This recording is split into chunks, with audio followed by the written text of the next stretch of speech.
Gentlemen, that's a picture wrap on Bill Skarsgård. Let's give him a hand.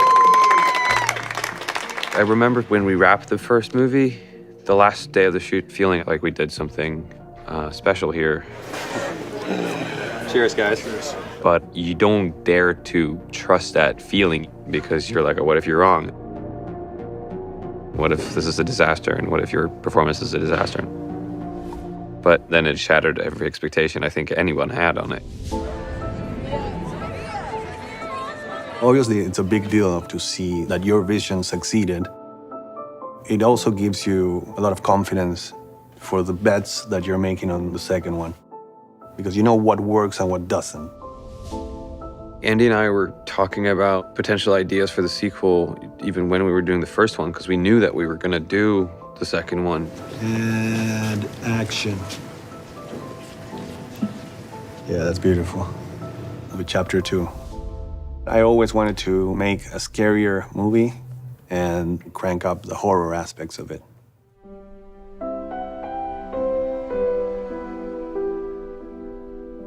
It was strange because I'd been away from Pennywise for almost 2 years. And then Andy wanted me to do a test for a VFX motion capture thing. Been away from the character for so long. It's gonna be strange just like to go right back into it. And I got the scene like the night before, and Andy's on Skype because he's already in Toronto for pre-production. He goes, you know, okay, action, you know. And action! Pennywise is just ever present and just like exploded out of me. I was surprised how much of him was just still there, because the first movie was so much for me was to figure out who the character was. With Bill, he put so much of him into the creation. The nuances in his face, the spark in his eyes. I really love sitting down with him and talking for hours about the character and the possibilities. 27 years I dreamt of you. I craved you. Oh, I missed you. Waiting for this very moment. Time to flow. In my preparation for the role the first time, I applied all these sort of crazy psychology to the character. There's a lot of scenes with Pennywise where it's just a physicality or a very technical thing.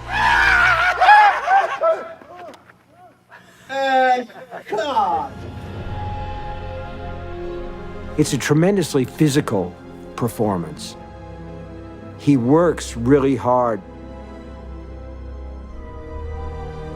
It's just amazing. It's balletic. It's so good. The scenes that I tend to really prefer are the ones where you could, you know, be a little bit more, subtle's the wrong word for this character, I think, but where you can be a little bit more nuanced, maybe. There's definitely more of those scenes in this one than there were in the first one. A little closer. 1, 2.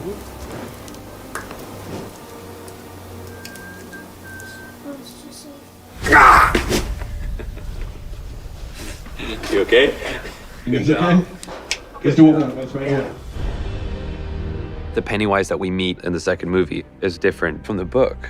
He's very defensive in the book. He's offensive when they're kids, and when they come back, he's sort of trying to scare them off. So that shows weakness instantly, because he obviously doesn't want them to be there, because they do pose a threat to him because they almost defeated him the first time. Grab hands.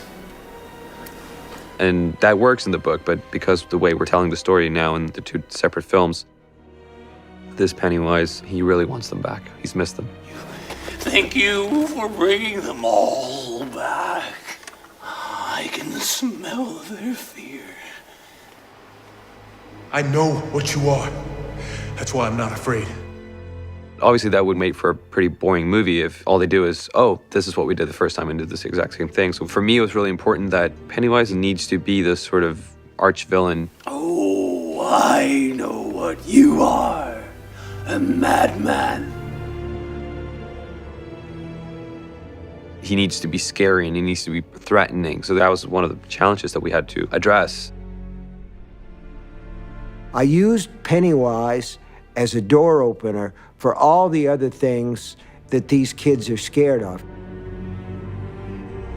And Andy made the right decision to actually broaden the scope, and the kids see transformations of Pennywise that are his own artistic creations, but they still relate to the various fears and phobias of the kids. This is Vince Prose. Vince is helping me to bring my nightmares to life. And he's throwing a lot of his nightmares in, and it's quite scary. We have a version of Pennywise where they're weakening him and he starts to deflate. So Andy wanted him to be almost like a deflating balloon. You're all grown up.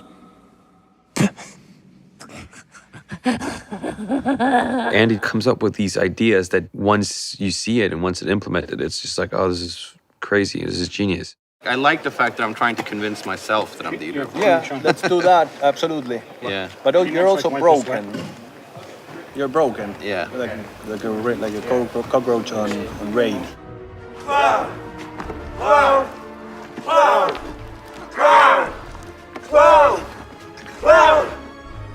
The idea was to get a small child to play the body part of Bill. And then we had a replica of the kid's body. And that was known as Pancake Head. This is what is known in Stephen King's universe as the ritual of Chud. And the ritual of Chud is when you staple intergalactic entity's head to a piece of volcanic... Just like that. It worked. Finally, he becomes the spider.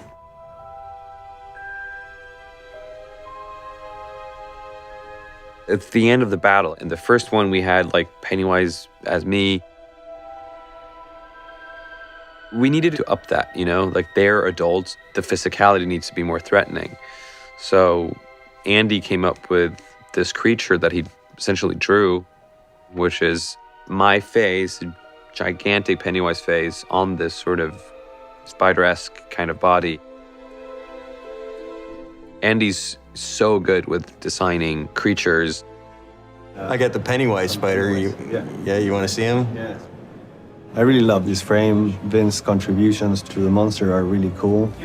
You can see how he integrated the costume into the anatomy of the spider. But I also like the spirit of this drawing because it's grotesque and it's horrifying at the same time.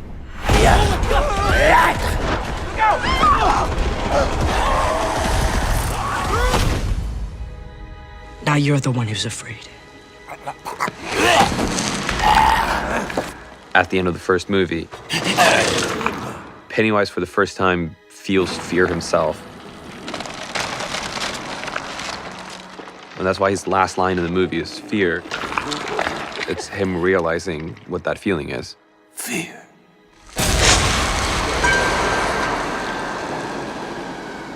So he uses fear to sort of season the flesh, if you will. And he instills fear in children and in humans, but he never actually understood what that was because he's never felt it before himself. And I think that that is scary for him, but it's also a thrill. So there's a craving. He craves the losers that are now adults. Because if this creature and this entity has lived for millions and millions of years, it's a high to have an opponent that's matched him. I feel like the way this movie ends, at least from my perspective and the character, he plants things and there's reasons for why things are happening. And when the kids that are now adults, when they think they're in control, they're actually not in control. And this is really scary. If you talk about Pennywise's own subconscious or its own subconscious, maybe wants to die or wants to cease to exist. So at the very end of this movie, maybe that was his goal all along. And in that sense, Pennywise wins.